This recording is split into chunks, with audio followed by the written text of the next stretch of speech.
Ladies and gentlemen, the Embakasi Member of Parliament, BABU OWINO, is a marked man.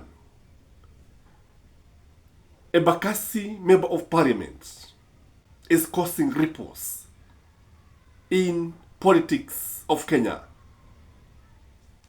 Embakasi Member of Parliament is giving some people sleepless nights.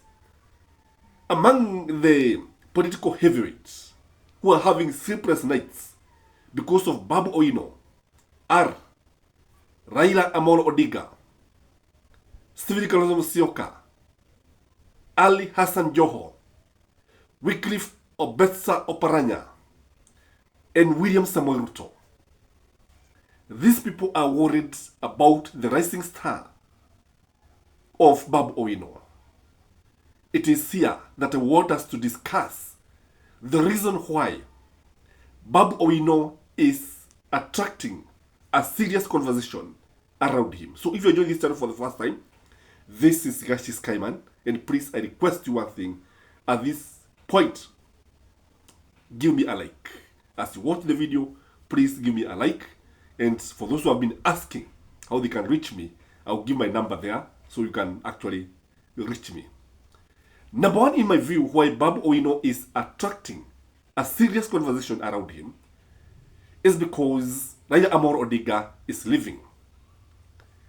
I'm sure BABU OWINO is the man who is likely to inherit all the Baba supporters. The fact that Raila is leaving means that there will be a vacuum in this country. Not only in the opposition, but in this country there will be a vacuum. And as we always know, nature abhors vacuum. And anytime there's a vacuum, somebody must come and occupy that space. And it is this vacuum that will be left by Raila Odinga that is worrying many people. It is this scrabble for Raila's supporters that is attracting the attention, because BABU OWINO seems to be the only person who can command the following, the respect and the support that Raila enjoys today. Number two, in my view, all indications show that William Samoei Ruto has a difficult task ahead of him as far as winning the 2027 general election is concerned. It is very, very difficult for William Samoei Ruto to win the 2027 general elections, having lost the Mount Kenya votes, having lost so many people because they have realized that what he promised was something that he did not, or is not even able to deliver. If you look or if you listen to the people today, you agree with me that many people believe that most of the things that William Samoei Ruto was promising Kenyans, he cannot be able to achieve. Most people now believe that William Samoei Ruto did not have a plan. So people are worried. Who is this person who will be supported by BABU OWINO? Because whoever will be supported by BABU OWINO is likely to clinch the presidency. Number three, in my view, why BABU OWINO is attracting a serious conversation around him is because of the Gen Z. If you look at our country today, truth be told, there is a serious rift between the old guard and the young thugs. The young thugs, we saw them just the other day, led by Gathoni Musyoka, BABU OWINO, Gakuya, and others, addressing and telling William Samoei Ruto that those Gen Zs who were arrested and who even today have not been known where they are, they must be accounted for. Those who are in police custody or in prison must be released. So there is a generational transition that is taking place in this country, and many old guards are worried because when you look at it, the old guard has lost it.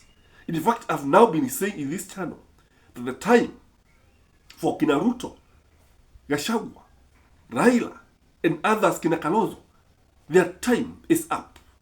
It is not another chance. In fact, they should not be given another chance to mess with this country again.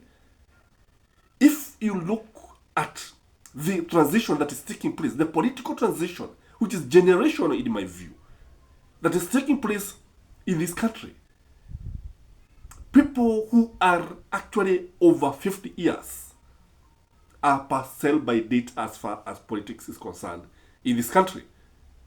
And here, Babu Owino with his experience, Babu Owino with his gift of the gab, Babu Owino with his mobilization skill comes in handy.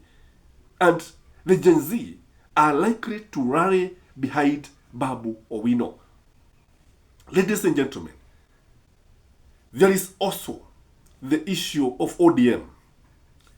ODM, since Raila agreed to work with William Samoei Ruto, many people who have been supporting Raila Odinga came to realize that after all, Baba was after his own interests, not the interests of the followers, not the interests of the country. What do you think, ladies and gentlemen? Do you think Raila Odinga interests were personal? Do you think he was after his own interests, or he was after the interests of this nation? What do you think? Especially those who voted for Raila Odinga, especially those who have been following Raila Odinga.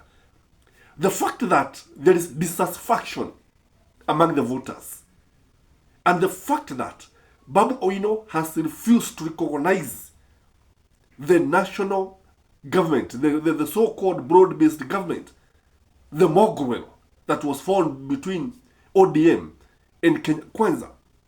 The fact that there's a feeling that people are betrayed, and the fact that Babu Owino is coming out very strongly to oppose this kind of government, then you can see why people are worried. You can see why they have to keep on looking over their shoulders. The other thing about Babu Owino is the kind of person who can move away from ODM, form his own political party, and run away with ODM and leave the ODM as a shell. Just like it happened in Jubilee when William Samoei Ruto bolted out and ran away with almost everybody, and Jubilee was left just a pale shadow of his good self. So this is what is making even ODM diehard supporters keep on worrying, because they're asking, what next for Babu Owino? Any move by Babu Owino is being closely monitored by every politician in this country. And I think if I were to advise Babu Owino, I would tell him to topple Raila Odinga. I would tell him to overthrow Raila Odinga. I would tell him to hold the bull by its horn. I would tell him to run away with the trophy. I would tell him that it is now the time to bite the bullets. What do you think, ladies and gentlemen? Why do you think everybody is worried about Babu Owino? Why do you think Babu Owino is attracting serious conversation around him? I don't know what you think, but from where I sit, Babu Owino is one person whose political career is very, very bright. And I think the good days are yet to come for Babu Owino, because I believe this is one person who can easily even become the president of this country. Bye-bye.